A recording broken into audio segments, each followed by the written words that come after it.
जिस right to recall एवं right to reject की ताकत से नेता जनता से डरने लगेगा और भ्रष्टाचार नहीं करेगा, और अगर उसने भ्रष्टाचार किया तो जनता के द्वारा कभी भी उठाकर संसद, विधानसभा या किसी भी कुर्सी से हटा दिया जाएगा, ऐसे लोकतंत्र की बागडोर फिर जनता के हाथ में रहेगी और वो अपनी मर्जी से किसी भी ईमानदार को कुर्सी पर बैठा सकेगी और बेईमान को हटा सकेगी। ऐसे कानून राइट टू रिकॉल एवं राइट टू रिजेक्ट के बारे में अपनी राय एवं रणनीति बताते राष्ट्रबंधु श्री राजीव दीक्षित। हम संगठन को और पार्टी को अलग अलग रखते हैं। तो आप बोलोगे जी संगठन में कौन लोग होंगे? संगठन में जो लोग होंगे वो ऐसे लोग होंगे जिनको सत्ता का और पद का लालच नहीं, स्वार्थ। ऐसे बहुत लोग हैं।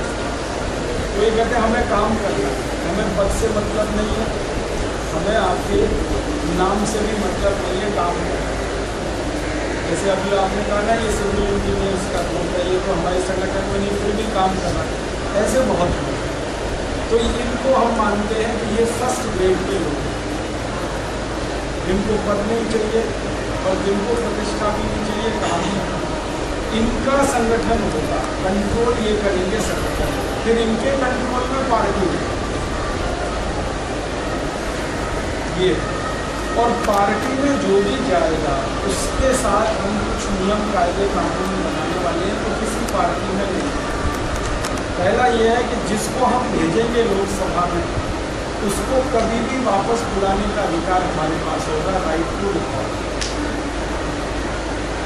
आज हमने किसी को बोरीवली से चुनकर भेज दिया, अभी हमें लगा कि ये सबसे अच्छा आदमी है, संगठन ने भी कहा ये सबसे अच्छा आदमी है, आम आदमी ने भी कहा ये सबसे अच्छा आदमी है, तो हमने भेज दिया और वो चला गया। वहाँ जाके अगर भ्रष्ट हुआ तो ये है समस्या। तो अभी दूसरी पार्टियों के पास ऐसा कोई मैकेनिज्म नहीं है कि चुनकर आने के बाद उनके यहाँ कोई भ्रष्ट हो जाए तो वो क्या हो? वो संसद से उसे नहीं निकाल सकते, पार्टी से निकाल सकते हैं, लेकिन पार्टी से निकलने का कोई मतलब नहीं, वो संसद में तो रह ही सकता है।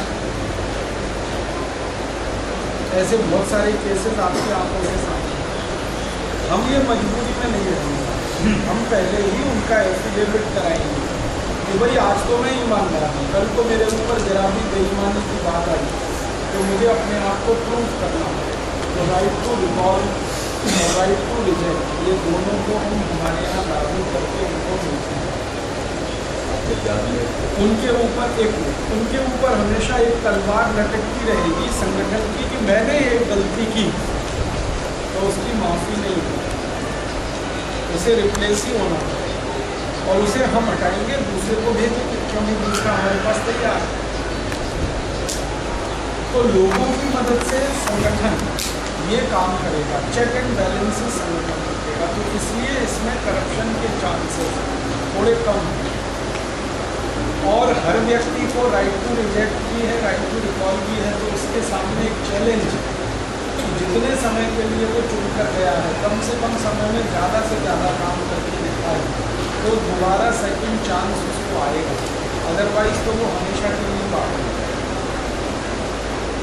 तो इस तरह की कंट्रोलिंग जब रहेगी, ऐसे बहुत सारे लॉज हमने बनाए हैं और वो सारा डिटेल में नहीं कह सकता, लेकिन संकेत में कह रहा हूँ। तो right to recall, right to reject हमारे संगठन से शुरू होगा और संसद में जाने वाले हर एक व्यक्ति को लागू। और भी इस तरह के छोटे बड़े कई नियम हैं, उन सभी नियमों को थोड़े दिन में हम पब्लिश करके लोगों के सामने लेने वाले हैं।